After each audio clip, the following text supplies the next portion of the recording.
ഹരേ രാമ രാമ രാമ ഹരേ ഹരേ ഹരേ കൃഷ്ണ കൃഷ്ണ കൃഷ്ണ ഹരേ ഹരേ. ഭാഗവതം നിരോധം എന്നുള്ളൊരു ലക്ഷണത്തോടു കൂടിയിട്ടുള്ള ദശമസ്കന്ധത്തിലൂടെയുള്ള യാത്രയാണ് നമ്മളിപ്പോൾ. അമ്പാടിയിൽ നിന്നും നേരെ രാമകൃഷ്ണന്മാര് ഗോപന്മാരോട് കൂടിയിട്ട് ഇപ്പോൾ വൃന്ദാവനത്തിലെ ഒരു രംഗം. വൃന്ദാവനത്തിൽ ചെന്നു അവരുടേതായിട്ടുള്ള കളികളൊക്കെ ആരംഭിച്ചു. കാട്ടില് ഉള്ള വൃക്ഷങ്ങളെയും മൃഗങ്ങളെയും എല്ലാം കണ്ണന്റെ സ്വന്തം എന്നുള്ള രീതിയിൽ അവരെയൊക്കെ ആ പ്രകൃതിയോട് യോജിച്ചുകൊണ്ട് ഗോപന്മാരും രാമകൃഷ്ണന്മാരും ഒക്കെ ആനന്ദിച്ച് നടക്കുന്നതായിട്ടുള്ള ഒരു വൃന്ദാവനം.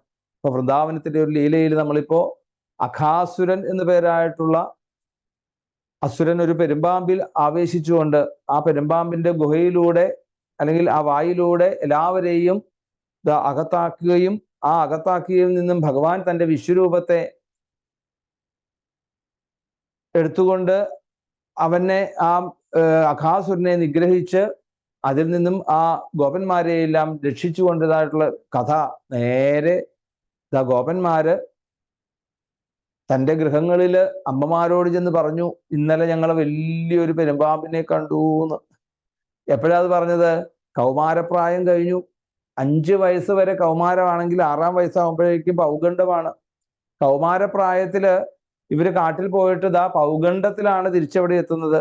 ഇന്നലെ നടന്ന ഒരു കഥ പോലെയാണ് അവിടെ പറഞ്ഞത് എന്ന് പറയാണ്. ഇങ്ങനെ ചോദിച്ചപ്പം പരീക്ഷിത് മഹാരാജാവ് ചോദിച്ചു, എന്തേ കൗമാരത്തിൽ നടന്ന കഥ പൗഗണ്ഡത്തിൽ ചെന്ന് ഇന്നലെ നടന്ന കഥ എന്ന് പറയുമ്പോൾ 1 വർഷം എങ്ങനെ പിന്നിട്ട് പോയി? ഹേ ഗുരുനാഥ, വലിയൊരു അത്ഭുതമായിട്ടുള്ള ഒരു ചരിത്രമാണല്ലോ, അതൊന്ന് പറഞ്ഞു തരണം എന്ന് പറയുമ്പോഴാണ് ആ കാട്ടിലുള്ള വനഭോജനം തുടങ്ങിയതായിട്ടുള്ള വത്സസ്തേയം, ബ്രഹ്മമോഹനം തുടങ്ങിയതായിട്ടുള്ള ലീലകൾ പിന്നീട് അവിടെ പറഞ്ഞു. ശ്രീശുക ഉവാച സാധുപൃഷ്ടം മഹാഭാഗത്വയാ ഭാഗവതോത്തമാ എന്നോതനയസീശസ്യ ശൃണ്വന്നപി കഥാം മുഹു. ഇതും കേട്ട് കഴിഞ്ഞപ്പോഴത്തേക്കും വീണ്ടും വീണ്ടും ആഗ്രഹമായി. അവിടെ ഓരോ ദിവസങ്ങൾ ചെല്ലും തോറും പരീക്ഷത്തിനെ സംബന്ധിച്ചിടത്തോളം ത്വന്മുഖാംബോജച്യുതം ഹരികഥാമൃതം, അല്ലെ, ആ ഭഗവാന്റെ അല്ലെങ്കിൽ ശ്രീ ശിവബ്രഹ്മർഷിയുടെ ഗുരുനാഥന്റെ മുഖത്ത് നിന്ന് പൊഴിയുന്നതായിട്ടുള്ള അമൃതധാരകളെ കൊണ്ട് തൻ്റെ വിശപ്പോ ദാഹമോ ഒന്നും തന്നെ അറിയുന്നില്ല അവിടെ. അങ്ങനെയുള്ള പരീക്ഷിത്ത് പറഞ്ഞു, ഹേ ഗുരുവായൂരപ്പ, ഹേ ഗുരുനാഥ, എന്നോതനയസീശസ്യ, എന്നും പുതുതായിട്ട് തോന്നുന്നതായിട്ടുള്ള ഭഗവാന്റെ കഥകള് അങ്ങ് വിസ്തരിച്ച് അവിടുന്ന് പറയൂ. അപ്പം ആ പരീക്ഷത്തിന്റെ ചോദ്യങ്ങളൊക്കെ അനുമോദിച്ചു ശ്രീ ശിവബ്രഹ്മർഷി. സാധു പൃഷ്ടം മഹാഭാഗ ത്വയാ ഭാഗവതോത്തമ, ഭാഗവതോത്തമനും മഹാഭാഗ്യശാലിയുമാണ് അങ്ങ്. കാരണം അങ്ങയുടെ ചോദ്യം വളരെയധികം ഗംഭീരമാണ്. എന്നൂതനയസീശസ്യ ശൃണ്വന്നപി കഥാം മുഹു, പുതുമയുളവാക്കുന്നതായിട്ടുള്ള ഒരു മുഖവുരയോടെയാണ് ആഖ്യാനം തുടങ്ങുന്നത്. ഇവിടെ സാരഗ്രാഹികളായിട്ടുള്ള സജ്ജനങ്ങള് അവരുടെ വാക്ക്, അതുപോലെ തന്നെ അവരുടെ കാത്, അവരുടെ മനസ്സ് ഒക്കെ എന്തായിരിക്കും? എല്ലാം ഭഗവത്മയമായിരിക്കും അവിടെ. അപ്പം ഇതിനോട് താല്പര്യമുള്ളവരോട് പറഞ്ഞു കൊടുക്കുവാൻ വേണ്ടി കൂടുതൽ ഒരു ഔത്സുക്യം വക്താക്കൾക്കും ഉണ്ടാവും. എന്നാൽ ഇതൊന്നും കേട്ട് കഴിഞ്ഞാൽ യാതൊരുവിധ വികാര വിചാരങ്ങളും ഇല്ലാത്തതായിട്ടുള്ള ഗുണങ്ങൾക്ക് അധീനമായിക്കൊണ്ട് ഇന്ന് വിഷയാസക്തിയിൽ ജീവിക്കുന്നതായിട്ടുള്ള ജനങ്ങളെ സംബന്ധിച്ചിടത്തോളം അവർക്ക് കഥകൾ ഒരിക്കലും ഒരു പുതുമയായിട്ട് തോന്നുകയില്ല. അതിൽ ആനന്ദം ഉള്ളവർക്ക് എന്നും ഒരു പുതുമ അവിടെ തന്നെ. ഒരേ കഥ തന്നെ, ഒരേ ആള് തന്നെ, ഒരേ സമയത്ത് തന്നെ പറഞ്ഞാൽ പോലും വീണ്ടും വീണ്ടും വീണ്ടും എന്തൊക്കെയോ ഒരു പ്രാധാന്യം അതിലുണ്ട് എന്നുള്ള ഒരു രീതിയിലേക്ക് അവിടുന്ന് പുതുമ ഉളവാകുന്നു എന്നത് സ്വാഭാവികമായിട്ടും നടക്കുന്ന ഒരു കാര്യമാണ്. അങ്ങനെ ഭഗവാന്റെ ഇവിടെ പറയുന്നു, ശൗനകാദികള് സൂതനോട് ചോദിക്കുമ്പോൾ അവിടെ പറയുന്നുണ്ട്, ബ്രൂഹു സ്നിഗ്ധസ്യ ശിഷ്യസ്യ ഗുരവോ ഗുഹ്യം അഭ്യുത. പ്രഥമസ്കന്ധത്തിൽ നമ്മൾ കണ്ടതാണ്. സൂത, അങ്ങ് വേദവ്യാസ മഹർഷിയുടെ ശിഷ്യനാണെന്നൊക്കെ ഉള്ളത് ഞങ്ങൾക്ക് അറിയാം. അതുകൊണ്ട് അങ്ങ് ആരാണ് യഥാർത്ഥത്തില്? സ്നിഗ്ധസ്യ ശിഷ്യസ്യ ഗുരവോ ഗുഹ്യമപ്യുത. ആ സ്നിഗ്ധത, അല്ലെ, ഗുരുനാഥന്റെ വാത്സല്യം പൂർണ്ണമായിട്ട് കിട്ടിയതായിട്ടുള്ള ആളാണ് അങ്ങ്. അതുകൊണ്ട് അങ്ങ് എന്ത് ചെയ്യണം? അങ്ങ് ഞങ്ങളെ കഥകൾ പറഞ്ഞ് രമിപ്പിക്കാമെന്ന് വിചാരിക്കണ്ട. പിന്നെ എന്താണോ? ഗുരവോ ഗുഹ്യമപ്യുത, യഥാർത്ഥമായിട്ടുള്ള അതിലെ രഹസ്യം എന്താണെന്നുള്ളത് ഞങ്ങൾക്ക് പറഞ്ഞു തരണം. അപ്പൊ ഞാൻ അങ്ങേക്ക് അത് പറഞ്ഞു തരാം എന്ന് പറഞ്ഞുകൊണ്ടാണ് ഇവിടെ ശ്രീ ശിവബ്രഹ്മർഷി അതുപോലെ തന്നെയാണ്. ശൃണുഷ്വാവഹിതോ രാജൻ അപി ഗുഹ്യം വദാമിതേ. ആ സാധാരണ ഗുരുക്കന്മാര് വാത്സല്യഭാജനങ്ങളായ ശിഷ്യന്മാർക്ക് ഏതൊരു രഹസ്യ സ്വഭാവത്തിലുള്ള ആ ഗുഹ്യമായിട്ടുള്ള ജ്ഞാനത്തെ പകർന്ന് കൊടുക്കോടെ. അപ്പൊ ഇങ്ങനെയുള്ള ഇതിഹാസ പുരാണങ്ങളിലൊക്കെ നമ്മൾ സാധാരണ ഒരു പ്രത്യേകതയാണ് ഈ ഒരു രഹസ്യ സ്വഭാവം എന്നുള്ളത്. അപ്പം ഈശ്വര കാര്യങ്ങളൊക്കെ അത്ഭുതാവഹങ്ങളും പലപ്പോഴും നമുക്ക് ചിലപ്പോൾ യുക്തികൾക്ക് നിരക്കാത്തതുമൊക്കെ ആയിരിക്കാം. പക്ഷെ അതെല്ലാം അതിൻ്റെ ആ ഭക്തി വിശ്വാസങ്ങൾ വേണ്ട രീതിയിൽ ആർജിച്ചിട്ടുള്ളവരെ സംബന്ധിച്ചിടത്തോളം അത് പുതുമയല്ല, അത് പുതുമയാണ് താനും. അതില് അവർക്ക് യാതൊരുവിധ വിശ്വാസക്കുറവുമില്ല. അതിനൊക്കെ അത് അംഗീകരിക്കാൻ അവർക്ക് തയ്യാറാവുന്നു. ആ ഒരു പാകത്തിലുള്ള മനസ്സാവുന്നു അവിടെ.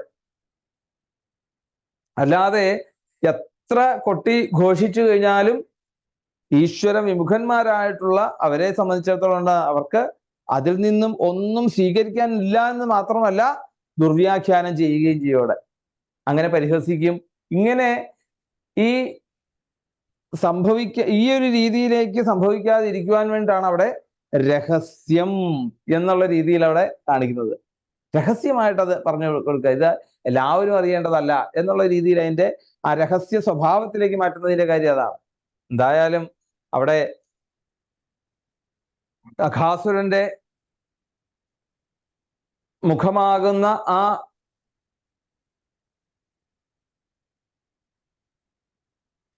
മരണത്തിന് അടിമപ്പെട്ടതായിട്ടുള്ള ആ ശരീരത്തിൽ നിന്നും ഭഗവാൻ ഗോപബാലന്മാരെയൊക്കെ, അല്ലെങ്കിൽ ഇത്ര മൃത്യുവിന് കാരണമായിട്ട് വന്നതായിട്ടുള്ള അസുരനിൽ നിന്നുമൊക്കെ ഗോപന്മാരന്മാരെയും അതുപോലെ തന്നെ പൈക്കിടാങ്ങളെയൊക്കെ അവിടുന്ന് സംരക്ഷിച്ച്, പിന്നെ അവരെയൊക്കെ ആ പശുക്കുട്ടികളെയൊക്കെ യമുനാ നദിയുടെ മണൽത്തിട്ടകളിലേക്ക് കൂട്ടിക്കൊണ്ടുപോയി അവിടുന്ന് പുല്ലു തിന്നുവാൻ വേണ്ടി മേയ്ക്കാൻ വേണ്ടി വിട്ടു.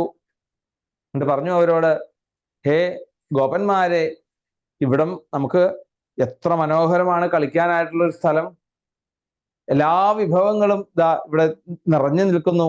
മൃദുവും നിർമ്മലവുമായിട്ടുള്ള മണൽത്തരികള്, പിന്നെയോ വികസിച്ചതായിട്ടുള്ള പൊയ്കകളിൽ കാണുന്നതായിട്ടുള്ള താമരപ്പൂക്കളുടെ നറുമണം സ്വീകരിച്ചു കൊണ്ടുവരുന്നതായിട്ടുള്ള ആ വണ്ടിൻ കൂട്ടങ്ങള്, പക്ഷികള്, അവരുടെ കളകളനാദം ആ ജലത്തിൽ തട്ടിക്കൊണ്ട് പ്രതിധ്വനിക്കുന്നു. ഇങ്ങനെ ചുറ്റും അല്ലെ, സ്ഫുടൽ സരോഗന്ധകൃതാലിപത്രിക ധ്വനി പ്രതിധ്വാനരസൽ ദ്രുമാകുലം. അപ്പൊ ഇങ്ങനെ പക്ഷികള് പാടുന്നതും വണ്ടുകൾ മൂളുന്നതായിട്ടുള്ള ഹരിശബ്ദവും ഒക്കെ ആ ജലത്തിൽ സ്പരിശിച്ച് അതിൽ നിന്നും പ്രതിധ്വനിക്കുന്നതോടെ ഇത് ചുറ്റും എന്തായിട്ടാണ്, ചുറ്റും പൊയ്കകളിലൊക്കെ ചുറ്റും ധാരാളം വൃക്ഷങ്ങൾ നിബിഡമായിട്ട് വളർന്നിരിക്കുന്നു. എന്തായാലും നേരം ഉച്ചയോടുകൂടി എത്തി.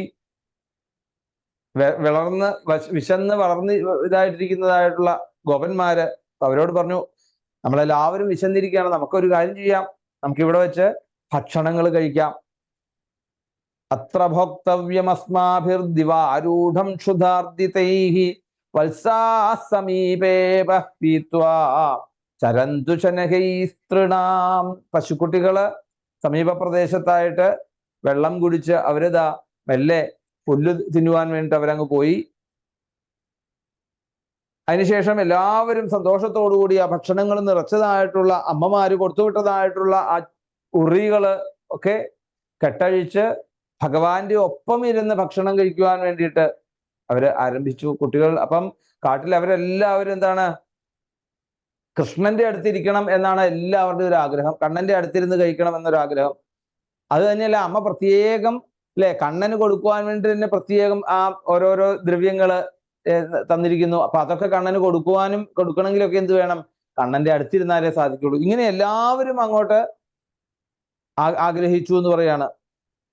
കൃഷ്ണസ്യ വിശ്വൽ പുരുരാജിമണ്ഡലൈരഭ്യാനനാഭുല്ലദൃശോ വൃജർഭകാഃ സഹോപവിഷ്ടാ വിപിനേ വിരേജുച്ഛദായധാംബോരുഹ കർണികായ. അപ്പം എല്ലാവർക്കും ഒരുമിച്ച് കണ്ണന്റെ അടുത്തിരിക്കണമെങ്കിൽ എളുപ്പമല്ല. അപ്പൊ അതുകൊണ്ട് എന്ത് ചെയ്തു കണ്ണൻ നടുക്ക് അവിടെ ഇരുന്നു. എന്നിട്ടോ എങ്ങനെയാണോ ഒരു താമരപ്പൂവിന്റെ കർണികയുടെ സ്ഥാനം, അപ്പം നടുക്കായിട്ട് ഭഗവാൻ അവിടെ ഇരുന്ന് ചുറ്റുമായിക്കൊണ്ട് ഗോപന്മാര് താമരദളങ്ങളുടെ സ്ഥാനത്ത് അവരിതാ ഗോപപാലന്മാര് ദളങ്ങളെ പോലെ അവിടെ ഇരുന്നു. ഇങ്ങനെ ശോഭായമാനമായിരിക്കുന്നതായിട്ടുള്ള അവരുടെ ഈ ഒരു ഇരിപ്പ്, അവര് വിചിത്ര തരത്തിലുള്ള ഓരോരുത്തർക്കും ഓരോരോ വിധത്തിലുള്ള ഭക്ഷണ പദാർത്ഥങ്ങള്. അപ്പൊ ഈ ഗോപന്മാരുടെ ഒക്കെ എല്ലാവരുടെയും അച്ഛനമ്മമാര് കണ്ണൻ കൂടെയുണ്ട്, രാമകൃഷ്ണന്മാര് കൂടെയുണ്ട് എന്ന് പറഞ്ഞപ്പോൾ അവർക്കും കൂടി കണക്കാക്കിക്കൊണ്ട് വിവിധ തരത്തിലുള്ള വിഭവങ്ങളാണ് അവർക്ക് കൊടുത്തുവിട്ടിരിക്കുന്നത്. എന്തായാലും ആ ഭക്ഷണ പാത്രങ്ങൾക്കൊക്കെ വിചിത്ര തരത്തിലുള്ള ഭക്ഷണ പാത്രങ്ങള് അതെല്ലാം അവരിതാ തുറന്നു വെച്ചു. അതുപോലെ തന്നെ പൂക്കള്, തളിരുകള്, അത് കേജിൽ പുഷ്പദളൈ കേജിൽ പല്ലവൈരങ്കുരൈ ഫലൈഹി ശുക്ഭിസ്ത്വഗ്ഭിർദൃഷദ്ഭിശ്ച ബുഭുജു പ്രതഭാജനാഹ. പൂക്കള്, ദളങ്ങള്, തളിരുകള്, പിന്നെ മുളച്ചു വരുന്നതായിട്ടുള്ള ചെടികള്, കായ്ക്കള്, അതുപോലെ ഉറികള്, അല്ലെ, ആ തൊലികള്, കൽക്കഷ്ണങ്ങള്, ഇങ്ങനെ പലതരം എല്ലാവരും അവരവരുടെ ആഹാര പദാർത്ഥത്തിന്റെ സ്വാദ് പരസ്പരം കൈമാറിക്കൊണ്ട് ഓരോന്നും എന്താണ്, ഓരോരുത്തരും കൊണ്ടുവന്നതായിട്ടുള്ള വിഭവങ്ങളൊക്കെ ആദ്യം എന്ത് ചെയ്യും, ആദ്യം കണ്ണന് കൊടുക്കും, പിന്നെ രാമന് കൊടുക്കും. ഇങ്ങനെ പരസ്പരം കൈമാറിക്കൊണ്ട് അവര് ആസ്വദിച്ചു, ചിരിച്ചു, അല്ലെ. സർവേ മിഥോ ദർശയന്തസ്വഭോജ്യരുചിം ഹസന്തോ ഹാസയന്തശ്ചാഭ്യവജഹ്രു സഹേശ്വരാഹ.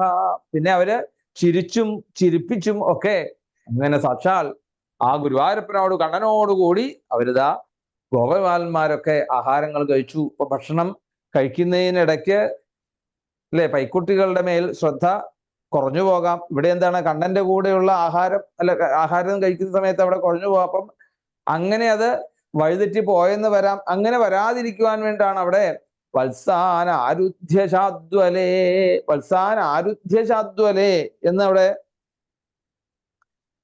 എടുത്തു പറഞ്ഞു. കാരണം എന്താണ്, അങ്ങനെയുള്ള അവിടെയും ഇവിടെയും പോകാതെ അവിടെ തൊട്ടടുത്ത് തന്നെയുള്ള ഇളം പുല്ലുകള് അല്ലെ വളരുന്നതായിട്ടുള്ള സ്ഥലത്തേക്ക് ആ പശുക്കുട്ടികളെയൊക്കെ മേയ്ക്കുവാൻ വേണ്ടി നിർത്തി എന്ന് അവിടെ കാണിച്ചു തരുന്നു. എന്തായാലും ഗോപപാലന്മാരുടെ ആ വിചിത്ര തരത്തിലുള്ള ഭോജന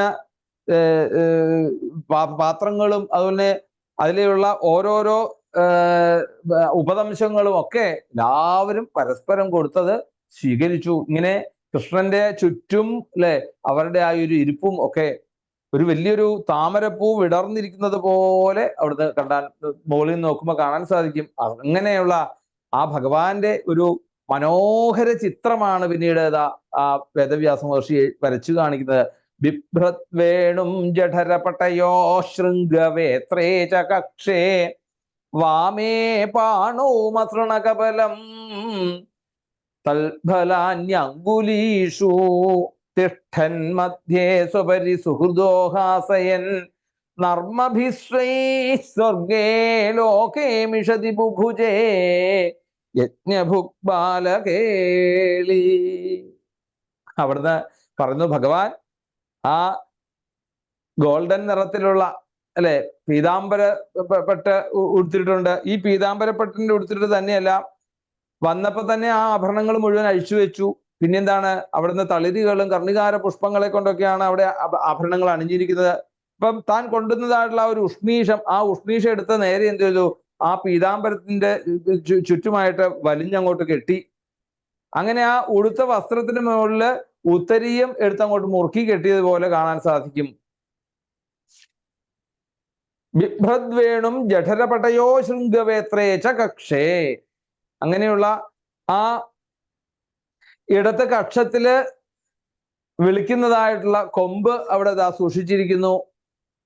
കാലികളെ ഓടിക്കുന്നതായിട്ടുള്ള ആ ഒരു വടി അവിടെ ഒതുക്കി പിടിച്ചിരിക്കുന്നു.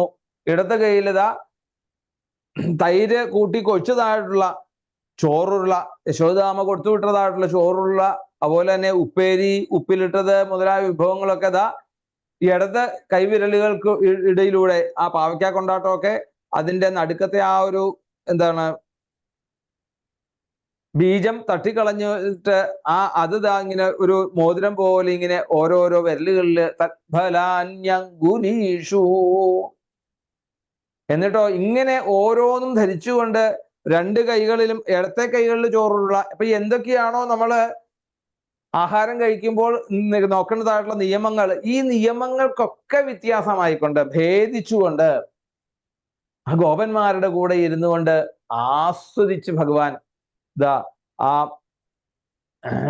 സുഹൃത്തുക്കളായിട്ടുള്ള ഗോപന്മാരുടെ മധ്യത്തില് ഉള്ള ഇരിപ്പും, അതുപോലെ തന്നെ പരിഹാസ വചനങ്ങളോട് കൂടിയിട്ട് അവരെ ഹസന്തോ ഹാസയന്തശ്ച, അല്ലെ, അവരെ കുടൂടാ ചിരിപ്പിച്ചുകൊണ്ട് എങ്ങനെയാണോ ഒരു യജ്ഞത്തില് പുരോടാശം അല്ലെങ്കിൽ അവിടുത്തെ ചരു പുരോടാശാദികളൊക്കെ ശുദ്ധമായിട്ടുള്ള രീതിയിൽ, പവിത്രമായിട്ടുള്ള രീതിയിൽ യാതൊരുവിധ അശുദ്ധിയും ബാധിക്കാതെ ആ യജ്ഞത്തിൽ സ്വീകരിക്കുന്നതായിട്ടുള്ള സാക്ഷാൽ മഹാവിഷ്ണു ആണോ ഇവിടെ ഇപ്പോ ഇവരുടെ കൂടെ യാതൊരുവിധ എച്ചിലും ഇല്ലാത്ത രീതിയിൽ അശുദ്ധീകരിക്കുന്നതായിട്ടുള്ള ആ പദാർത്ഥങ്ങളെയൊക്കെ സ്വീകരിക്കുന്ന ഒരു രംഗം നമുക്ക് അവിടെ കാണാൻ സാധിക്കും. ഇങ്ങനെയുള്ള ആ ഭഗവാൻ ഈ ഇടയച്ചക്കന്മാരായിട്ടുള്ള ഗോപബാലന്മാരുടെ കൂടെ ഇരുന്നു കൊണ്ട് യാതൊരുവിധ നിഷ്ഠയും നോക്കാതെ കഴിക്കുന്ന ആ ഭക്തിയുടെ ആനന്ദത്തിൽ സമഭാവനയിലൂടെ എല്ലാവരുടെയും ഉള്ളിൽ നിറഞ്ഞു നിൽക്കുന്നതായിട്ടുള്ള ഈശ്വരഭാവത്തെ അനുഭവിച്ചുകൊണ്ടാണോ ഭഗവാൻ ഗോപന്മാരുടെ കൂടെ ഇങ്ങനെ നിയമലംഘിതമായിക്കൊണ്ട് ആസ്വദിക്കുന്നത്? ഇതെല്ലാം ആ ആകാശത്ത് ദേവന്മാര് സ്വർഗത്തിൽ അത്ഭുതപരതന്ത്രമായിക്കൊണ്ട് വീഴ്ച നിന്നു എന്ന് പറയാണ്. ഇങ്ങനെ വൃന്ദാവന ഭൂവിൽ ഇരുന്നു കൊണ്ട് കൂട്ടുകാരൊപ്പം ഭഗവാൻ കഴിക്കുന്നതായിട്ടുള്ള ഒരു വനഭോജനം ഭാരതൈവം വത്സപേഷു ഭുജാനേഷ്വച്യുതാത്മസു വത്സാസ്ത്വന്തർവനേ ദൂരം വിശുസ്തൃണലോഭിതാ. പൈക്കിടാങ്ങളെയൊക്കെ രക്ഷിക്കേണ്ടവരായിട്ടുള്ള ഗോപബാലന്മാരെല്ലാം മറന്ന്, അല്ലെ, ഇപ്പോ പൈക്കുട്ടികളെ കുറിച്ചൊന്നും ഒരു ഓർമ്മയും ഇല്ല അവിടെ.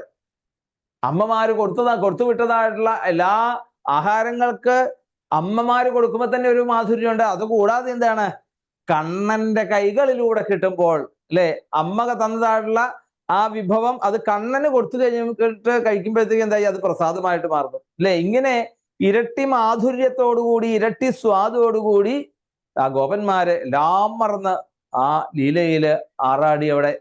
അങ്ങനെ പുല്ല് മേഞ്ഞു മേഞ്ഞു മേഞ്ഞ് അതിലുള്ള ഒരു അത്യാർത്തി കൊണ്ടാണോ എന്നുള്ള അറിയില്ല, പൈക്കുട്ടികളൊക്കെ ആ കാട്ടിൽ ഉള്ളിലേക്ക് എത്തിപ്പെട്ടു. അത് ശ്രദ്ധയിൽപ്പെട്ടതായിട്ടുള്ള ഗോപന്മാരുടെ ഭയം കൊണ്ട് ആ ഭയമെന്ന അവസ്ഥയ്ക്ക് പോലും ജഗൽ ഭയഭയാവഹം ഭയപ്രദനായിട്ടുള്ള ഭഗവാൻ അവരോട് പറഞ്ഞു, നിങ്ങൾ ആരും ഇപ്പൊ ചെയ്യുന്നതായിട്ടുള്ള ലീലകൾ നിർത്തണ്ട. എന്താ ഇപ്പൊ ചെയ്യുന്ന ലീല എന്ന് പറഞ്ഞാല് കളിക്കുകയാണോ? അല്ല, കളിക്കുകയാണ് യഥാർത്ഥത്തില്. എങ്ങനെയാ കളിക്കുന്നത്?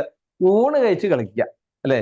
സാധാരണ കളിക്കുന്ന സമയത്ത് കുട്ടികളെ കളി അരുത് എന്ന് പറയും, അല്ലെ. കഴിക്കുന്ന സമയത്ത് പറയും വർത്തമാനം പറയരുത്, കളിക്കരുത് എന്നൊക്കെ പറയും. എന്നാൽ നേരെ തിരിച്ചാ ഇവിടെ കഴിക്കുന്നത് പോലും അവരെ ഒരു കളി പോലെ ആണ് ചെയ്യുന്നത്. അപ്പൊ അവരോട് പറഞ്ഞു, നിങ്ങള് ഊണൊന്നും നിർത്തണ്ട, ഞാൻ പോയി ആ പൈക്കിടാങ്ങളെയൊക്കെ കൂടിക്കൊണ്ട് വരാം എന്ന് പറഞ്ഞുകൊണ്ട് ഭഗവാൻ ആ ഒരു ചെറുള്ള ആ കയ്യിൽ തന്നെ പിടിച്ചുകൊണ്ട് നേരെ ആ മലകള്, ഗുഹകള്, അതുപോലെ അവിടെയുള്ള വള്ളിക്കുടിലുകള്, ഇതൊക്കെ ആ മലയിടുക്കുകളിലൊക്കെ തെരഞ്ഞു. അവിടെ നോക്കിയിട്ടൊന്നും അംഭോജന്മജനിസ്തദന്തരഗതോ മായാർഭഗസ്യേശിതുർദ്രഷ്ടും മഞ്ജുമഹിത്വമന്യതപിതൽ വത്സാനിതോ വത്സവാൻ നീത്വാന്യത്ര ഗുരുദ്വഹ അന്തരദധാഘേവസ്ഥിതോ യഃ പുരാ ദൃഷ്ട്വാഘാസുരമോക്ഷണം പ്രഭവത പ്രാപ്ത പരം വിസ്മയം. ഇങ്ങനെ ഭഗവാന്റെ അത്ഭുതപരമായിട്ടുള്ള അഘാസുരവധം കാണുവാൻ വേണ്ടിയിട്ട് വന്ന് ആകാശത്തിൽ നിന്നതായിട്ടുള്ള ബ്രഹ്മാവ് ഇപ്പൊ വീണ്ടും ഭഗവാന്റെ ആ ഒരു മഞ്ജുമഹിത്വത്തെ കണ്ട് അത്ഭുതപ്പെട്ടുകൂടെ ഒന്നുകൂടി ഒന്ന് കാണുവാൻ വേണ്ടി അവിടുന്ന് ആ ഒരു അവസരത്തിന് വേണ്ടി കാത്തിരിക്കുകയാണ്. ഭഗവാന്റെ ആ ഒരു മായാവൈഭവം അതിനൊരു സന്ദർഭം ലഭിച്ചു കഴിഞ്ഞപ്പോഴേക്കും എല്ലാവരും ഊണിന്റെ ലഹരിയിലാണ് അവിടെ ഇപ്പോ. അപ്പൊ ആദ്യം എന്ത് ചെയ്തു? ആ പൈക്കുട്ടികളെയൊക്കെ അവിടുന്ന് മറച്ചുവിടെ. പിന്നീട് ഗോപാലന്മാരെയും ഒക്കെ അവിടെ നിന്നും ഒളിപ്പിച്ചിട്ട് ബ്രഹ്മാവ് അവിടെ നിന്നും സ്ഥലം വിട്ടു. ബ്രഹ്മാവ് വൃന്ദാവനത്തിൽ എത്തിയവിടെ ഭഗവാന്റെ ഒരു ലീലാവൈഭവങ്ങൾ കാണുവാൻ വേണ്ടിയിട്ട്. അങ്ങനെ ഇരിക്കുമ്പോഴാണ് ബ്രഹ്മാവാണ് യഥാർത്ഥത്തിൽ പൈക്കുട്ടികളെയൊക്കെ മറച്ചതും. അങ്ങനെ പൈക്കുട്ടികളെ നോക്കുവാൻ വേണ്ടി ഭഗവാൻ പോയ സമയത്ത് എന്ത് ചെയ്തു? ഗോപന്മാരെയും അവിടുന്ന് മറച്ചു. ഇവിടെ തതോ വത്സാന ദൃഷ്ട്വൈത്യ പുലിനെ പിച്ച വത്സപാൻ ഭാവപിവനെ കൃഷ്ണോ വിചികായ സമന്തതാ. ഭഗവാൻ പൈക്കുട്ടികളെ കാണാതെ നദീതീരത്ത് ധാരാളം സ്ഥലത്ത് നോക്കി. പുൽമേടുകളിലും മലയിടുക്കുകളിലും വള്ളിക്കുടിലുകളിലും ഗുഹകളിലും ഒക്കെ നോക്കിയിട്ടും ആ പൈക്കിടാങ്ങളെ കാണാതെ വിഷമിച്ചുകൊണ്ട് നേരെ നദീതീരത്ത് മടങ്ങി വന്നു കഴിഞ്ഞപ്പോഴേക്കും അവിടെ ഉണ്ണുവാനിരുന്നതായിട്ടുള്ള തൻ്റെ കൂട്ടുകാരായിട്ടുള്ള ഗോപന്മാര് അവരെയും കാണുന്നില്ല. ഇങ്ങനെ ഇരു സംഘങ്ങളെയും കാട് നീളെ കണ്ണൻ വിളിച്ചു. ഗോപാ സുദാമാവേ, തോകല ശ്രീദാമാവേ എന്നൊക്കെ പറഞ്ഞുകൊണ്ട് നീട്ടി വിളിച്ചിട്ടൊന്നും ആരും അവിടെ വിളി കേൾക്കുന്നില്ല. ഇത് സൃഷ്ടികർത്താവായിട്ടുള്ള ബ്രഹ്മാവിന്റെ ഒരു കളിയാണ് എന്നുള്ളത് മനസ്സിലായി. ഒരു അജ്ഞതയാണ്, വേലയാണ് എന്നുള്ളത് മനസ്സിലാക്കി ആ പൈക്കുട്ടികളുടെയും ഗോപബാലന്മാരുടെയും ഒക്കെ മാതാക്കൾക്കും അതുപോലെ തന്നെ ബ്രഹ്മാവിനും സന്തോഷം വരുത്തുവാൻ വേണ്ടി, അതായത് ഒരു വിഷമം സങ്കടം ഇല്ലാതിരിക്കുവാൻ വേണ്ടിയിട്ട് എന്ത് ചെയ്തു? ജഗദീശ്വരനായിട്ടുള്ള ഭഗവാൻ അവിടുന്ന് രണ്ടായിട്ട് പിരിഞ്ഞ് താൻ തന്നെ എത്രയൊക്കെ പൈക്കുട്ടികളെ അവിടുന്ന് മാറ്റി നിർത്തിയിട്ടുണ്ടോ, എത്രയൊക്കെ ഗോപബാലന്മാര് അവിടെ വന്നിട്ടുണ്ടോ, അങ്ങനെയുള്ളവരുടെ ഒക്കെ രൂപത്തെ അവിടുന്ന് സ്വീകരിച്ചു എന്ന് പറഞ്ഞാണ്. അപ്പം യഥാർത്ഥത്തിൽ പറയാണ് തതഃ കൃഷ്ണോ മുദം കർത്തും തന്മാതൃണാം ജഗസ്യജ ഉഭയായുധമാത്മാനം ചക്രേ വിശ്വകൃതീശ്വര. അപ്പം ഇതൊക്കെ യഥാർത്ഥത്തിൽ വിധികൃതം എന്ന് സാധാരണക്കാര് പറഞ്ഞാൽ അതെന്ത് ചെയ്തു? അത് ദൈവേച്ഛയാണ് എന്ന് പറയും. അപ്പം കൃഷ്ണൻ പറയുമ്പോൾ അവിടെ ബ്രഹ്മാവിന്റെ ഒരു വേലയാണ് എന്ന് അവിടെ അങ്ങ് പറഞ്ഞു അല്ലേ? കൃഷ്ണൻ അറിയാം ഇതെല്ലാം. എന്തായാലും യാവൽ വത്സകാൽപകവപു യാവൽ കരാഘ്യാധികം യാവദ്യഷ്ടി വിഷാണ വേണു ദളശീവദ്വിഷു വിഭൂഷാംബരം യാവൽ ശീലഗുണാഭിധാകൃതിവയോ യാവത് വിഹാരാധികം സർവം വിഷ്ണുമയം ഗിരോംഗവദജ സർവസ്വരൂപോ ബഭൂ. ബ്രഹ്മാവ് തന്നെ പരീക്ഷിക്കുവാൻ വേണ്ടിയിട്ട് ചെയ്തതായിട്ടുള്ള വിദ്യയാണ് എന്ന് മനസ്സിലാക്കിയായിട്ടുള്ള ഭഗവാൻ എന്ത് ചെയ്തു?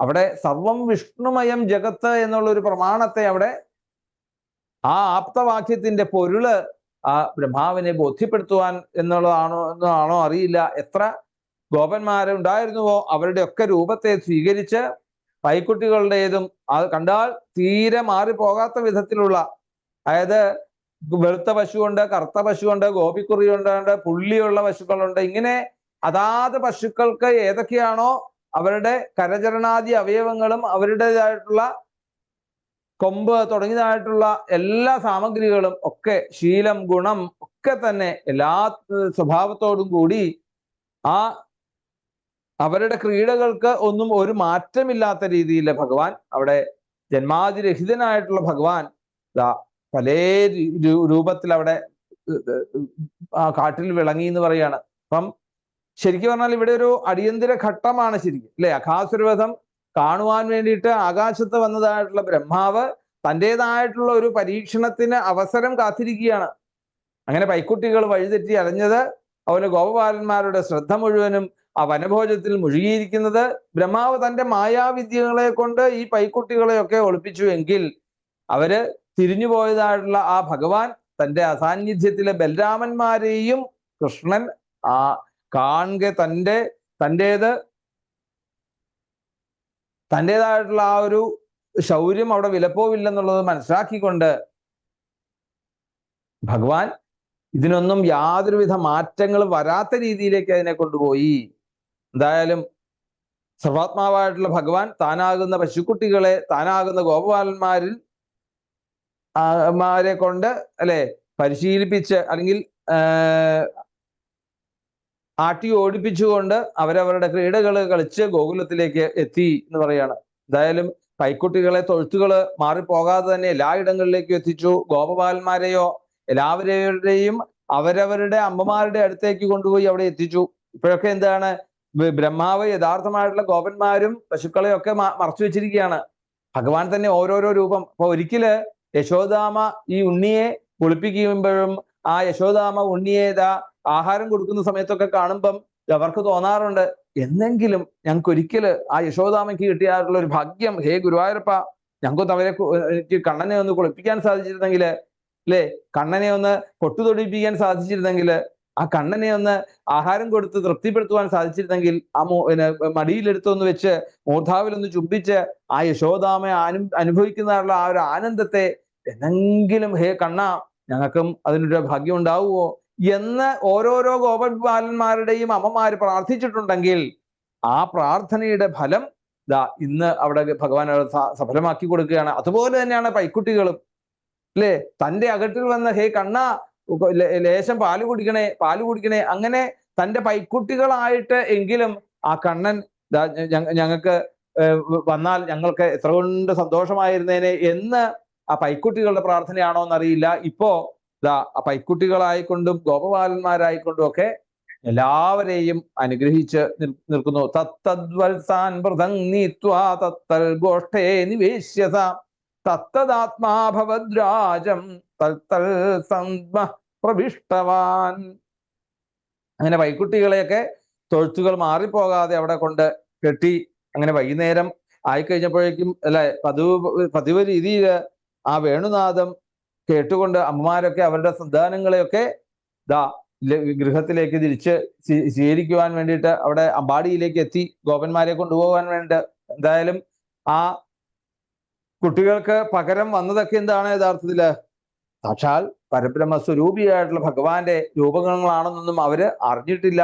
എന്തായാലും അവരെന്ത് ചെയ്തു, അവരുടെ മക്കളെ എങ്ങനെയാണോ പരിചരിക്കുന്നത് അതേപോലെ അവര് ആ ഭഗവാനെ അവിടുന്ന് പരിചരിക്കുവാനുള്ള ഒരു ഭാഗ്യം അവർക്ക് ഉണ്ടായി. ഇതായിട്ട് നന്നായിട്ട് ആലിംഗനം ചെയ്ത് അമൃതിന് തുല്യമായിട്ടുള്ള മാധുര്യമുള്ളതുമായിട്ടുള്ള മാദകവുമായിട്ടുള്ള എല്ലാവിധത്തിലുള്ള അല്ലെ മദ്യം പോലെ ലഹരി എന്ന് വേണേൽ പറയാം. അത്ര കണ്ട് ശുദ്ധമായിട്ടുള്ള ഒരു വസ്തുവാണ് അമ്മമാര് മക്കൾക്ക് കൊടുക്കുന്നതായിട്ടുള്ള ആ സ്തന്യപാനം. അത് അവർക്ക് ആ പരബ്രഹ്മ സ്വരൂപമായിട്ടുള്ള കണ്ണനെ കൊടുക്കുവാൻ സാധിച്ചല്ലോ എന്നുള്ള രീതിയിൽ അവര് സന്തോഷിച്ചു. അവര് ഇങ്ങനെ ആ ഗോപബാലന്മാരെയും പശുക്കുട്ടികളെയൊക്കെ അതാതിടങ്ങളിൽ എത്തിച്ച ശേഷം ഭഗവാൻ സ്വഭവനത്തിലേക്ക് തിരിച്ചെത്തി. ഇങ്ങനെ വൈകുന്നേര സമയമായി കഴിയുകയും ആചരിക്കേണ്ടതായിട്ടുള്ള എല്ലാ യമങ്ങളാലും തൻ്റെ ലീലാവിലാസങ്ങളാലും ഒക്കെ അമ്മമാരെയൊക്കെ വേണ്ട രീതിയിൽ യശോദാരോഹിണിമാരെയൊക്കെ അവിടുത്തെ സന്തോഷത്തിലേക്ക് എത്തിച്ചു. ഇങ്ങനെ എണ്ണ തേച്ചു കുളിപ്പിക്കുക, കളഭം മുതലായതായിട്ടുള്ള ആ കുറിക്കൂട്ടുകളൊക്കെ അണിയുക, പുതുവസ്ത്രങ്ങൾ ധരിക്കുക, അല്ലെ, ഇങ്ങനെ നാമം ജപം, അതുപോലെ രക്ഷാമാർഗങ്ങൾക്കായിട്ട് ഒഴിഞ്ഞു കളയുക, ഇങ്ങനെയുള്ള സ്വകാൻ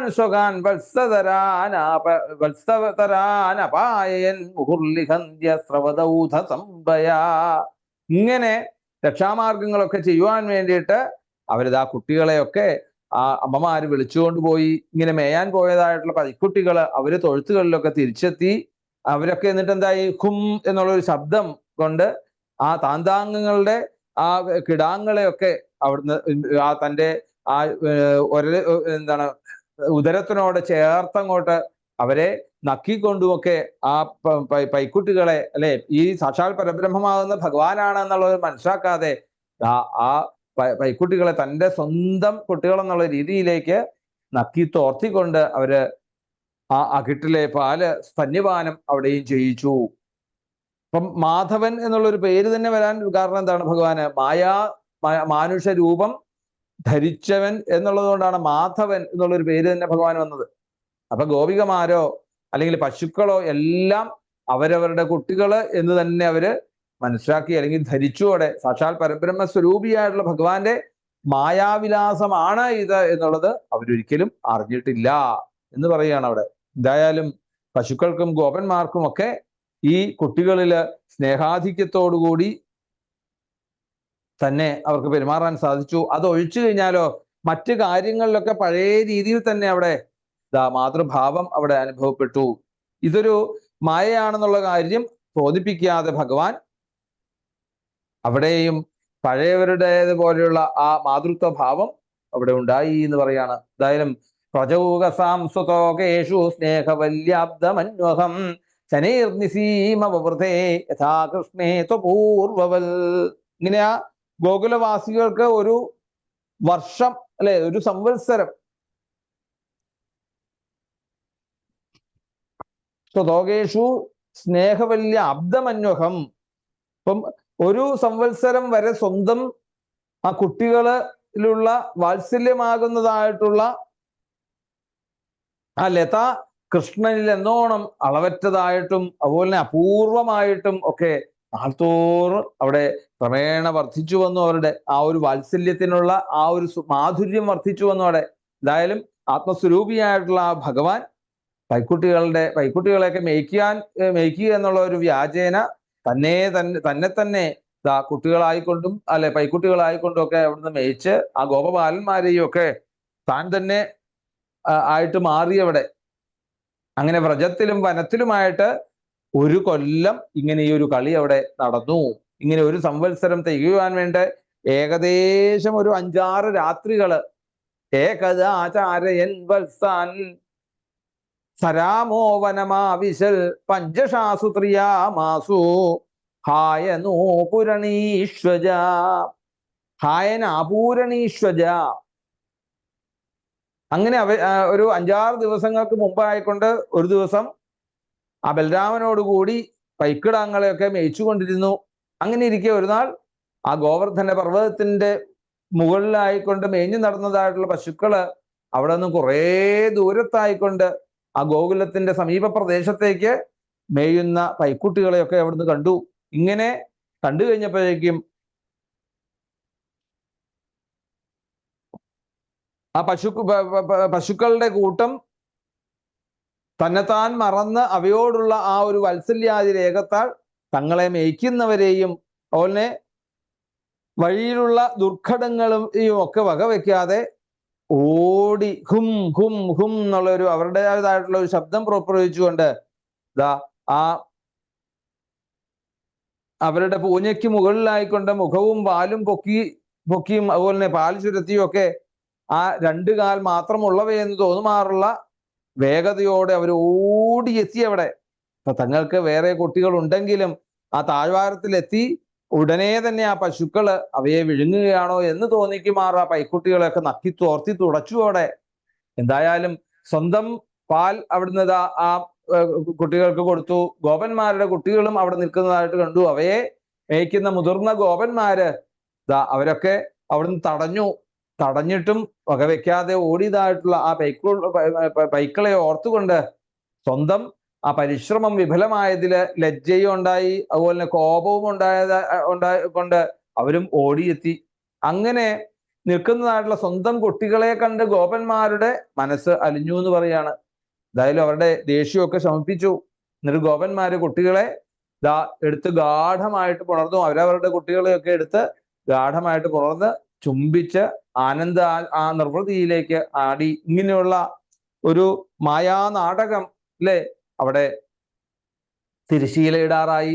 അങ്ങനെ ജ്യേഷ്ഠനും ഒന്ന് കാണട്ടെ എന്ന് വിചാരിച്ചുകൊണ്ട് ബലരാമേട്ടനെയും അവിടെ കൂട്ടി പശുക്കൾക്കും ഗോപന്മാർക്കും ഒക്കെ ആ മായാസൃഷ്ടികളിൽ സ്നേഹാധിക്യം ഉണ്ടായിരുന്നു എന്നുള്ളത് കഴിഞ്ഞ ശ്ലോകങ്ങളിൽ നമുക്ക് കാണിക്കുകയാണ് അവിടെ.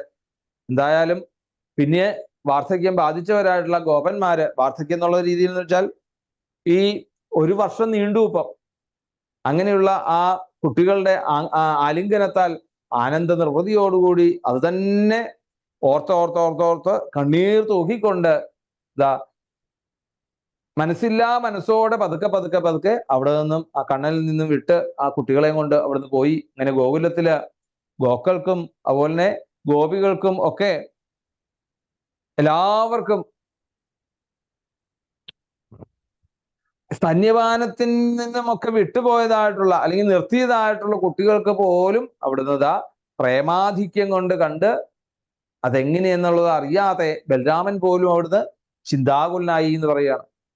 എന്തായാലും സർവാത്മാവായിട്ടുള്ള ആ വാസുദേവനിൽ എന്നോണം ഞാൻ ഉൾപ്പെടെ കിമേതൽ അത്ഭുതമിവ വാസുദേവേഖിലാത്മനി വ്രജസ്യതാത്മനസ്തോകേഷപൂർവം പ്രേമവർദ്ധതേ.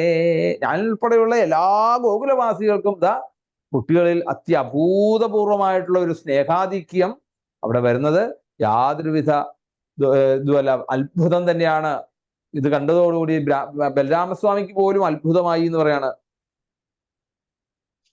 പിന്നീട് ഈ മായ എന്താണ്, എവിടെ നിന്ന് വന്നു, ദേവന്മാരുടേതാണോ മനുഷ്യരുടേതാണോ അതോ അസുരന്മാരുടേതാണോ, മിക്കവാറും അല്ലെ നമുക്കും ആ എന്താണ് ജഗദീശ്വരനായിട്ടുള്ള ഭഗവാന്റെ തന്നെയാണോ എന്നുള്ളതിനെ കുറിച്ചൊക്കെ അവർ ചിന്തിച്ചു. എന്തായാലും മറ്റൊന്നും ആകാൻ അവിടെ അവകാശമില്ല. കാരണം നമുക്കും എല്ലാം മോഹം വരുന്നുവല്ലോ. ഇപ്രകാരം ഒക്കെ ആലോചിച്ചുകൊണ്ട് ആ ഭഗവാനായിട്ടുള്ള ബലരാമസ്വാമി തൻ്റെ ആ ജ്ഞാനദൃഷ്ടി കൊണ്ട് ഒന്ന് നോക്കിക്കഴിഞ്ഞപ്പോഴത്തേക്കും പശുക്കുട്ടികളെയും ബാലന്മാരെയും ഒക്കെ ഭഗവാന്റെ ആ ഒരു രൂപത്തിലൂടെ കാണാൻ സാധിച്ചു, വിഷ്ണുമയമായിട്ട് കാണാൻ സാധിച്ചു. നൈതേ സുരേശാർഷയോ ന ചൈതേ ത്വമേവ ഭാസീശഭിദാശ്രയേപി സർവം പൃഥക്ത്വം നിഗമാൽ കഥം വദേത്യുക്തേന വൃത്തം പ്രഭുണ ബലോവൈൽ. ബലരാമൻ ചോദിച്ചോടെ, ഈ ഇവര് ദേവശ്രേഷ്ഠന്മാരാണോ ഋഷിവര്യന്മാരാണോ? അല്ല. പിന്നെയോ പാലിക്കപ്പെടുന്നതായിട്ടുള്ള രാജാക്കന്മാര് അല്ലെ, പാലിക്കപ്പെടുന്നവ എന്നുള്ളൊരു ഭേദ ഭാവത്തിലും അങ്ങ് തന്നെ യഥാർത്ഥത്തില് വർത്തിക്കുന്നു, കണ്ണൻ തന്നെ വർത്തിക്കുന്നു. അപ്പൊ എല്ലാം ആരാണ്? എല്ലാം അവിടുന്ന് അല്ലാതെ വേറെ ആരുമല്ല എന്നുള്ള ഇതിന്റെ രഹസ്യത്തെ അവിടുന്ന് ഒന്ന് ചുരുക്കി പറഞ്ഞു തരൂ. ജ്യേഷ്ഠൻ ഇപ്രകാരം ചോദിച്ചു കഴിഞ്ഞപ്പോഴത്തേക്കും കൃഷ്ണൻ എന്താണ് പറഞ്ഞത്? യാവന്തോ ഗോകുലേ ബാല സവത്സാ സർവയേവഹി മായാശയേശയാനാമേ നാദ്യാപി പുനരുദ്ധിതാഹ. കാര്യം മനസ്സിലാക്കിക്കൊണ്ട് ബ്രഹ്മാവിന്റെ ഈ ഒരു ത്രുടി കാലം എന്ന് പറഞ്ഞാലോ അല്ലെ, ഒരു പരമാണുവിന്റെ ആ അളവിൽ പറയുമ്പോൾ ഒരു ത്രുടി എന്ന് പറയും. ഒരു ത്രുടി കാലം കഴിഞ്ഞതേ ഉള്ളൂ ബ്രഹ്മാവിന്റെ.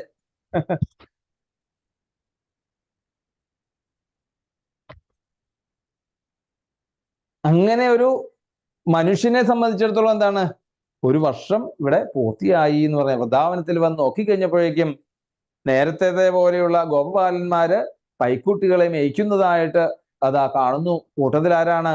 ഭഗവാനുമുണ്ട്. ബ്രഹ്മാവ് എണ്ണി നോക്കിയപ്പം അവിടെ ആദ്യത്തെ എത്ര ഗോപന്മാരുണ്ടായിരുന്നോ, എത്ര പൈക്കുട്ടികളുണ്ടോ, ആ ഗോപബാലന്മാരും പൈക്കുട്ടികളും ഒക്കെ അതാത് എത്ര താൻ മറച്ചു വെച്ചിട്ടുണ്ടോ അതെല്ലാം അവിടെ കാണാൻ സാധിക്കുന്നു. അദ്ദേഹം ആ കണ്ടത് അത്ഭുതപ്പെട്ടു പോയി, അന്തം വിട്ടുപോയി.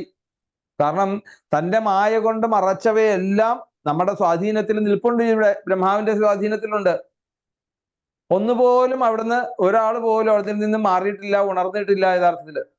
ഇപ്പൊ ഇവിടെ അവരെല്ലാം അതേപടി ഇതാ ഭഗവാനോടൊത്ത് ഇവിടെ പീഡിക്കുന്നതായിട്ട് കാണുന്നുവല്ലോ. ബ്രഹ്മാവ് വളരെ അധികം ഒന്ന് ആലോചിച്ചു നോക്കി, ചിന്താകുലനായി. എന്തായാലും ഇതെങ്ങനെയാണ് ഈ ഒരു വ്യത്യാസം വന്നു ചേർന്നത്? അവിടെ നമ്മുടെ സംരക്ഷണത്തിൽ ഇരിക്കുന്നവര് ഇവിടെ എങ്ങനെയാണ് കാണപ്പെടുന്നത്? അപ്പൊ ശരിക്കുമുള്ളവര് ഇനിയിപ്പോ ഏതാണ് സംശയമായി? ബ്രഹ്മാവ് മറച്ചു വെച്ചത് അതാണോ ഇനിയിപ്പം യഥാർത്ഥത്തിലുള്ളത്, അതോ ഇനിയിപ്പോ ഇതാണോ യഥാർത്ഥത്തിലുള്ളത്? ആകെ പരിഭ്രമമായി, ഒരു പിടിയും കിട്ടുന്നില്ല. ഇങ്ങനെ ബ്രഹ്മാവ് ചിന്തിച്ചു കൊണ്ടിരുന്നു. ഏവം സമ്മോഹയൻ വിഷ്ണും വിമോഹം വിശ്വമോഹനം സ്വയൈവ മായയാജോപി സ്വയമേവ വിമോഹിത.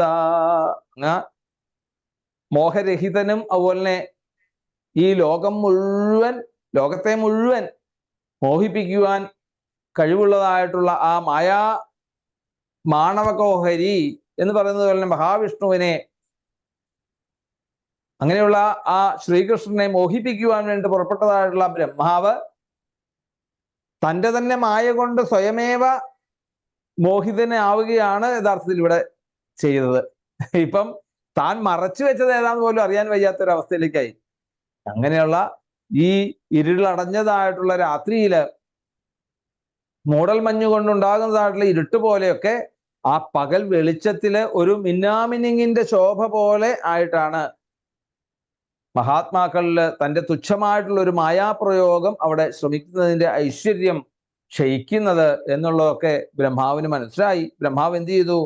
അവിടെ നോക്കി നിൽക്കെ തന്നെ അപ്പോൾ എല്ലാ ഗോപബാലന്മാരും പൈക്കിടാങ്ങളും ഒക്കെ വേഗം രൂപം മാറി. അവരെല്ലാം മേഘശ്യാമള വർണ്ണനായിട്ടുള്ള ചതുർഭുജ ശംഖചക്ര ഗദാ രാജീവപാണയ കിരീടിന കുണ്ടലിനോഹാരണോ വനമാലിന ചക്രം ഗദാപത്മം ശംഖം തുടങ്ങിയതായിട്ടുള്ള ധരിച്ചിട്ടുള്ള കിരീടം കുണ്ടലങ്ങളൊക്കെ അണിഞ്ഞിട്ടുള്ള ആ മുത്തുമാലകള് വനമാലകളൊക്കെ ധരിച്ചതായിട്ടുള്ള ഭഗവാനെ അവിടുന്ന് കാണപ്പെട്ടു. അവിടെ ശ്രീവത്സാംഗതോരത്നം കമ്പുകഞ്ജണപാണയ നൂപുരി കടകൈർഭാതകടി സൂത്രാങ്കുലീയ കൈഹി.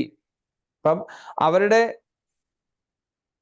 ഭുജങ്ങൾ അല്ലെ ശ്രീവത്സത്തിന്റെ ശോഭ പ്രതിഫലിച്ചതായിട്ടുള്ള തോൾവളകളോട് കൂടിയിട്ടുള്ള ഇരിക്കുന്നതായിട്ടുള്ളതും രത്നജീതവും അതുപോലെ തന്നെ ശംഖിന്മേലുള്ളതുപോലെ 3 വലയങ്ങളോട് കൂടിയതായിട്ടുള്ള ആ കൈവളകള് ഒക്കെ ധരിച്ചിരിക്കുന്നു. ആംഘ്രിമസ്തകം ആപൂർണ തുളസീ നവദാമഭി കോമളൈ സർവഗാത്രേഷു ഭൂരി പുണ്യവതർപ്പിതൈഹി. അതുപോലെ തന്നെ കാൽച്ചിലമ്പുകള് കടകങ്ങള് ഉത്തരബന്ധം അതുപോലെ മോതിരങ്ങള് ഇവയെല്ലാം ശോഭിച്ചുകൊണ്ട് പുണ്യവാന്മാരായവര് ചാർത്തിയതായിട്ടുള്ള ആ പുത്തൻ തുളസിമാല അവിടുന്ന് ധരിച്ചിരിക്കുന്നു. ആ ശരീരം മുഴുവൻ വ്യാപിച്ചു കിടക്കുന്നു. ഇങ്ങനെ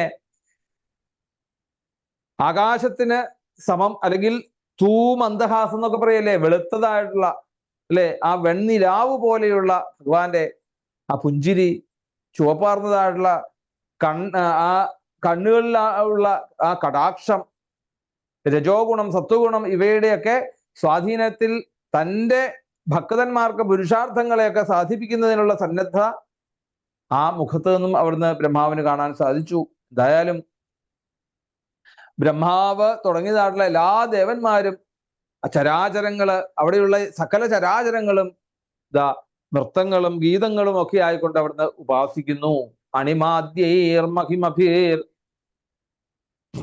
മഹിമഭീരജാദ്യാഭിർവിഭൂതിഭി ചതുർവിംശതിഭിസ്തത്വൈ പരീത മഹദാദിഭി. ഇപ്പം സ്വരൂപം സ്വീകരിച്ചതായിട്ടുള്ള അണിമ മഹിമ ലഹിമ തുടങ്ങിയതായിട്ടുള്ള ഐശ്വര്യങ്ങളെയും മായയുടെ ഗുണങ്ങളായിട്ടുള്ള ആവരണം വിക്ഷേപം തുടങ്ങിയതായിട്ടുള്ള ആ സർഗാത്മക ശക്തി ഇതെല്ലാം 24 തത്വങ്ങളും ചുറ്റും ഉപാസിക്കുന്നതായിട്ടുള്ള ആ ഭഗവാന്റെ ലീലകള് അവിടെ കാണപ്പെട്ടു എന്ന് പറയണ കാല സ്വഭാവ സംസ്കാര കാമകർമ്മ ഗുണാദിഭി സ്വമഹിധ്വസ്തമഹിഭിർ മൂർത്തിമദ്ഭിരുപാസിതാഹ. അപ്പം അവിടെ ലൗകികവും വൈദികവുമായിട്ടുള്ള കർമ്മങ്ങള്, കാലം, സ്വഭാവം, സംസ്കാരം, പിന്നെയോ ആഗ്രഹങ്ങള്, ഭോഗേച്ഛ അല്ലെ തുടങ്ങിയതായിട്ടുള്ള കർമ്മങ്ങളൊക്കെ ഈ ത്രിഗുണങ്ങൾ ഇവയും ഒക്കെ രൂപം എടുത്തുകൊണ്ട് ഭഗവാന്റെ ചുറ്റും നിൽക്കുന്നതായിട്ട് അവിടെ തോന്നി. പക്ഷേ അവയുടെയൊക്കെ പ്രഭാവം എപ്പോഴാണ്? ആ കണ്ണനോട് ചേർന്ന് നിൽക്കുമ്പോൾ 24 തത്വങ്ങളും തൻ്റെ ഉള്ളിലുള്ള ജീവൻ എപ്പോഴാണോ ചേർന്ന് നിൽക്കുന്നത് അപ്പോഴാണ് ഒരു സൃഷ്ടി പൂർണ്ണമാവുന്നതെന്ന് കാണിക്കുന്നത് പോലെ ആ ഭഗവത് മഹിമയോണ്ട് അതൊക്കെ നിഷ്പ്രഭമായി കാണുന്നു. അതുകൊണ്ട് സത്യജ്ഞാനം അനന്താനന്ദം അത്രൈക രസമൂർത്തയ അസ്പൃശു ഭൂരിമാഹാത്മ്യ അപി ഹ്യുപനിഷദൃശം. ഇപ്പൊ സത്യം, ജ്ഞാനം, കേവലമായിട്ടുള്ള ഒരു ജ്ഞാനം, അളവറ്റ ആത്മാനന്ദമാകുന്നതായിട്ടുള്ള ഒരേ ഒരു രസം, ഏകരസം ഇവയുടെ ആ മൂർത്തിമൽ ഭാവങ്ങളായിക്കൊണ്ട് കാണാൻ സാധിക്കുന്നു. ആ ഉപനിഷത്ത് മന്ത്രങ്ങളെയൊക്കെ ദർശിച്ചതായിട്ടുള്ള ഋഷീശ്വരന്മാർക്ക് പോലും അവരുടെ ആ മഹാത്മ്യത്തിന്റെ ഭൂരിഭാഗവും ഇതുവരെ അവർക്ക് കാണാൻ സാധിച്ചിട്ടില്ല. എങ്കിൽ ബ്രഹ്മാവിനത് കാണാൻ സാധിച്ചു. ഏവം സഹൃദൃശാജ പരബ്രഹ്മ ആത്മനോഖിലാൻ യസ്യഭാസാ സർവമിതം വിഭാസി സചരാചരം. അപ്പം ഇങ്ങനെയുള്ള ചരാചരാത്മാവായിട്ടുള്ള ഈ ലോകം ഏതൊരു പരബ്രഹ്മ സ്വരൂപത്തിന്റെ, ഏതൊരു ഈശ്വരന്റെ ശോഭയിലാണോ പ്രകാശിക്കുന്നത്, ആ പരബ്രഹ്മത്തിന്റെ തനി രൂപങ്ങളായിക്കൊണ്ട് അവരെ ഓരോരുത്തരായിക്കൊണ്ട് ബ്രഹ്മാവുത ആ ഓരോരുത്തരുടെ ഉള്ളിലുമുള്ള ഈശ്വരഭാവത്തെ ബ്രഹ്മാവിന് കാണാൻ സാധിച്ചു. ഈ കാഴ്ച കണ്ടതോടുകൂടി ആ ബ്രഹ്മാവിന്റെ സർവ്വ ഇന്ദ്രിയങ്ങളും അവിടുന്ന് സ്തംഭിച്ചു എന്നുള്ളതാണ്. ഉടനെ തന്നെ കണ്ണങ്ങോട്ട് തിരിച്ച് ഒരു പാവ പോലെ ഗോകുലാധിഷ്ഠാന ദേവതയായിട്ടുള്ള പരബ്രഹ്മ സ്വരൂപമായിട്ടുള്ള ആ കണ്ണന്റെ സമീപത്തേക്ക് വന്നു. മിണ്ടാതെ അവിടെ നിന്ന് നിന്നു. വേദമടക്കം എല്ലാ വാക്കുകളുടെയും അധിപതിയാണ് യഥാർത്ഥത്തിൽ ബ്രഹ്മാവ്. അങ്ങനെ നീർച്ചാലുകളെ പോലെ സ്തുതിക്കുന്നതായിട്ടുള്ള ബ്രഹ്മാവിന് ഒന്നും പറയാനില്ലാത്ത രീതിയിൽ അടുത്ത് വന്ന് അവിടെ നിന്നു. അദ്ദേഹത്തിന് പോലും ചിന്താതീതമായിട്ടുള്ള ഈ ഒരു മഹിമാതിരേകം ആ ഒരു മോഹം ജനിപ്പിച്ചു എന്ന് പറയാണ് ഭഗവാനില്.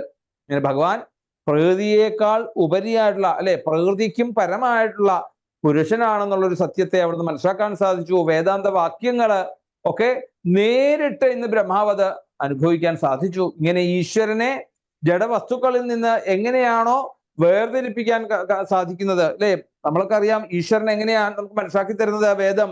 നേതി നേതി നേതി, അതല്ല അതല്ല അതല്ല എന്ന് നമ്മളെ ഉത്ബോധിപ്പിക്കുന്നതായിട്ടുള്ള വേദം ഒരിക്കൽ നമ്മളിലേക്ക് ഈശ്വരനിലേക്ക് എത്തിക്കുന്ന ഒരു രംഗം നമുക്ക് കാണാൻ സാധിക്കും. ആ പരബ്രഹ്മത്തെ ഒന്ന് നോക്കാൻ പോലും ബ്രഹ്മാവ് അശക്തനായി എന്ന് പറയാണ്. ഇത് ഭഗവാൻ മനസ്സിലാക്കി അദ്ദേഹത്തിന് ആ ക്ലേശത്തിന് അറുതി വരുത്തുവാൻ വേണ്ടിയിട്ട് നിശ്ചയിച്ചു. ഉടനെ തന്നെ തൻ്റെ മായയാകുന്ന ആ ബ്രഹ്മാവിന് മുമ്പിലുള്ള ആ ഒരു മൂടുപടം, ആ ഒരു ആവരണം അവിടുന്ന് മാറ്റി നിർത്തി എന്ന് പറയാണ്. തതോർവാക് പ്രതിലബ്ധാക്ഷപരേ തവദുദ്ധിത പ്രഘ്നാതുന്മീല്യ വൈ ദൃഷ്ടീരാചഷ്ടേദം സഹാത്മന. ഇങ്ങനെ തന്റെ മുമ്പിലുള്ള ആ മായാ ആവരണം അവിടുന്ന് നീങ്ങിക്കഴിഞ്ഞപ്പോഴത്തേക്കും ബ്രഹ്മാവിന് വീണ്ടും തന്റെ യഥാർത്ഥമായിട്ടുള്ള ഒരു സമനിലയിലേക്ക് തിരിച്ചെത്തി. മരിച്ചു കഴിഞ്ഞിട്ട് വീണ്ടും എങ്ങനെയാണോ ജീവൻ നമുക്ക് തിരിച്ചു കിട്ടുന്നത് എന്നതുപോലെ തന്നെ അവിടുന്ന് ആ ക്ലേശിച്ച് അവിടെ നിന്നും എഴുന്നേറ്റു. അവിടുന്ന് തൻ്റെ ആ 4 മുഖങ്ങളിൽ നിന്നുള്ള 8 കണ്ണുകളും തുറന്നു നോക്കി അവിടെ താനും ഈ ലോകവും ആദ്യത്തെ പോലെ തന്നെ ഇതായിപ്പോയിരിക്കുന്നതായിട്ട് കാണാൻ സാധിക്കുന്നു. ബ്രഹ്മാവ് ചുറ്റും ഒന്ന് കണ്ണോടിച്ചു. ജനങ്ങൾക്കൊക്കെ ജീവനത്തിന് ആവശ്യമായിട്ടുള്ള ഫലങ്ങളും മറ്റും പ്രദാനം ചെയ്യുന്നതായിട്ടുള്ള വൃക്ഷങ്ങളും മറ്റ് പ്രിയ വസ്തുക്കളാലും നിറഞ്ഞതായിട്ടുള്ള ആ ഒരു വൃന്ദാവനം, ആ വൃന്ദാവനമാണ് ഞാൻ വീണ്ടും ഇവിടെ എനിക്ക് കാണാൻ സാധിക്കും. യാതൊരു മാറ്റങ്ങളും അവിടെ ഇല്ല. ഇങ്ങനെ ആജന്മ ശത്രുക്കളായിട്ടുള്ള മൃഗങ്ങൾ പോലും അവിടെ വൃന്ദാവനത്തിലുള്ള മൃഗങ്ങൾ മൈത്രീ ഭാവത്തിലൂടെ അവിടെ വിഹരിക്കുന്നു. ഇങ്ങനെ കണ്ണന്റെ ഒരു പാദസ്പരിശം, കണ്ണന്റെ ഒരു ബന്ധം, ഭഗവാന്റെ ആ സമ്പർക്കം മൂലം അവിടെ കാമ ക്രോധ ലോഭ മോദ മഹമാശ്ചര്യാദികളായിട്ടുള്ള രാഗദ്വേഷങ്ങൾക്ക് പോലും അവിടെ സ്ഥാനമില്ല എന്നുള്ള ഒരു സത്യത്തെ ബ്രഹ്മാവിന് അവിടെ കാണിച്ചു കൊടുക്കുകയാണ് ഭഗവാൻ ചെയ്യുന്നത്. എന്തായാലും ഗോകുലത്തിലെ ഓരോ ഗോപബാലന്മാര് എന്നോളം അവിടുന്ന് വിഹരിക്കുന്നതായിട്ടുള്ള ആ ഭഗവാൻ ഏറ്റവും ഉന്നതവും അതുപോലെ തന്നെ പരിച്ഛേദരഹിതവും അപരിച്ഛേദവുമായിട്ടുള്ള രണ്ടെന്നുള്ളൊരു അവസ്ഥ ഇല്ലാതെ, അതാണ് അപരിച്ഛേദം.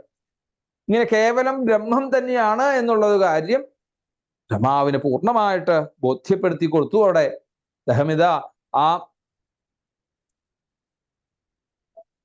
തൻ്റെ കയ്യിൽ ചോരുള്ള എന്തിതായിട്ടുള്ള ആ കണ്ണൻ പൈക്കുട്ടികളെ, ഗോപന്മാരെയും പൈക്കുട്ടികളെയൊക്കെ തെരഞ്ഞു നിൽക്കുന്നതായിട്ടുള്ള രീതിയിൽ എപ്പോഴാണോ താൻ ഈ ഒരു ഗോപന്മാരെയും ഒക്കെ മറച്ചത്, അതേ രീതിയിൽ ഓടി നടക്കുന്നതായിട്ടുള്ള ആ പരിഭ്രമിച്ചുകൊണ്ട് ഗോപന്മാരെവിടെ, എൻ്റെ ഗോപന്മാരെവിടെ എന്ന് ഓരോരുത്തരെയും ശ്രീതാമാവേ സുധാമാവേ എന്ന് വിളിച്ചു നടക്കുന്നതായിട്ടുള്ള, ഒരു കയ്യിൽ ചോറുള്ളയും പിടിച്ചു നടക്കുന്നതായിട്ടുള്ള ആ കണ്ണനെ അവിടുന്ന് കാണാൻ സാധിക്കുന്നു. എന്തായാലും ബ്രഹ്മാവ് തൻ്റെ ആ ഹംസവാഹനത്തിൽ നിന്നും നേരെ ധൃതിയിലേക്ക് നേരെ താഴെ ഇറങ്ങി. അവിടെ ഒരു സ്വർണദണ്ഡം എങ്ങനെയാണോ താഴോട്ട് വീഴുന്നത് എന്നതുപോലെ ആ ഭൂമിയിലേക്ക് നേരെ ധായോദ്ധായ കൃഷ്ണസ്യ ചിരസ്യ പാദയോഹോ പതൻ ആസ്തേ മഹിത്വം പ്രാഗ്ദൃഷ്ടം സ്മൃത്വാ പുനഃ പുനഃ. അപ്പം അവിടെ ദൃഷ്ട്വാ ത്വരേണ നിജധോരണതോ ഗതീര്യ പ്രധ്യാം വപു കനകദണ്ഡമിവാഭിപേത്യ. എങ്ങനെയാണോ ഒരു സ്വർണ്ണ വടി താഴോട്ട് വീഴുന്നത് എന്ന് പറഞ്ഞതുപോലെയാണ് ആ 4 കിരീടങ്ങളുടെയും അഗ്രങ്ങളോടുകൂടി ഭഗവാന്റെ പാദങ്ങളിലേക്ക് അങ്ങോട്ട് ദണ്ഡ നമസ്കാരം ചെയ്തു എന്ന് പറയുകയാണ്. അവിടെ കിടന്നങ്ങോട്ട് ആ ബ്രഹ്മാവ് 4 തലകളെ കൊണ്ടും അല്ലെങ്കിൽ 4 ശിരസുകളെ കൊണ്ടും ഭഗവാന്റെ പാദങ്ങളിൽ മുട്ടിച്ചുകൊണ്ട് നമസ്കരിക്കണം. അത്ര കണ്ട് ഒരു മോഹനമായിട്ടുള്ള ഒരു ദിവ്യലീലകളെ മായാമാനുഷ രൂപത്തെ തനിക്ക് കാണിച്ചു തന്നായിട്ടുള്ള ഭഗവാന്റെ പാദങ്ങളിൽ നമസ്കരിക്കുന്നു എന്നുള്ള രീതിയിൽ ആ ശ്രീപാദങ്ങള് ഓരോരോ ശിരസുകളെ കൊണ്ട് സ്പർശിച്ച് ആനന്ദ ബാഷ്പമാകുന്ന തൻ്റെ ആ 4 മുഖങ്ങളിൽ നിന്നും 8 കണ്ണുകളിൽ നിന്നും ഉതിരുന്നതായിട്ടുള്ള ആ കണ്ണീരുകളെ കൊണ്ട്, ആ നിർമ്മലമായിട്ടുള്ള ഒരു ജലത്തെ കൊണ്ട്, ശുദ്ധമായിട്ടുള്ള കണ്ണീരുകളെ കൊണ്ട് ഭഗവാന്റെ പാദങ്ങൾ പൂർണ്ണമായിട്ട് അങ്ങോട്ട് കഴുകിയെന്ന് പറയാണ്. അങ്ങനെ ആ കൃഷ്ണന്റെ മുമ്പ് കണ്ടതായിട്ടുള്ള മഹിമയെ തന്നെ ഓർത്ത് വീണ്ടും വീണ്ടും വീണ്ടും വീണ്ടും താൻ ചെയ്തതായിട്ടുള്ള ഒരു അപരാധം, തൻ്റെ ഒരു അജ്ഞത, ആ ഭഗവാനെ ഒന്ന് പരീക്ഷിക്കുവാൻ വേണ്ടി ശ്രമിച്ചതായിട്ടുള്ള ആ ഒരു തെറ്റിദ്ധാരണ, ആ ഒരു അതിനെക്കുറിച്ച് ചിന്തിച്ചുകൊണ്ട് വീണ്ടും വീണ്ടും എത്ര നമസ്കരിച്ചാലും ഇതിന് സമാധാനം ആകില്ല എന്നുള്ള രീതിയിൽ അവിടുന്ന് സ്മൃത്വാ പുനഃ വീണ്ടും വീണ്ടും വീണ്ടും നമസ്കരിച്ചു.